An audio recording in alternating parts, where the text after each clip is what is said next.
வணக்கம். நம்மளோட library book series கலெக்ஷனில் இன்றைக்கி நம்ம ஒரு முக்கியமான புக் பார்க்க போகிறோம். அது வந்து உடையாள். எழுத்தாளர் ஜெயமோகனோட உடையாள். இது வந்து 2024 தான் வந்து ரிலீஸ் பண்ணியிருக்காங்க.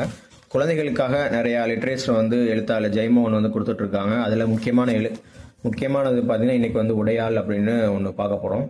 உடையாள் வந்து என்னென்னா சயின்ஸ், குழந்தைகளுக்கு வந்து அறிவியல் கல்வியை பற்றி மோட்டிவேட் பண்ணுறதுக்கும் அதை பற்றி நிறையா தெரிஞ்சுக்கிறதுக்காக அதுதான் மெயினாக வந்து இந்த குறுநாவலை வந்து படைச்சிருக்காங்க. இது ஓரளவு அறிவியல் கல்வியும் அறிவியல் கொள்கைகளை அறிந்து கொள்வதில் ஆர்வம் கொண்ட குழந்தைகளுக்கான ஒரு புனைக்கதை. அதே மாதிரி எழுத்தாளர் ஜெயமோகன் வந்து வேற என்ன கொடுத்துருக்காங்க குழந்தைகளுக்கு பார்த்தீங்கன்னா, பனி மனிதன் அப்படின்னு சொல்லிட்டு ஒரு குழந்தைகளுக்காக ஒன்று இருக்கும்.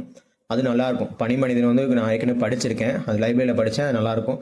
அதே மாதிரி இந்த உடையாள் வந்து இப்போ தான் படிக்க ஸ்டார்ட் பண்ணியிருக்கேன்.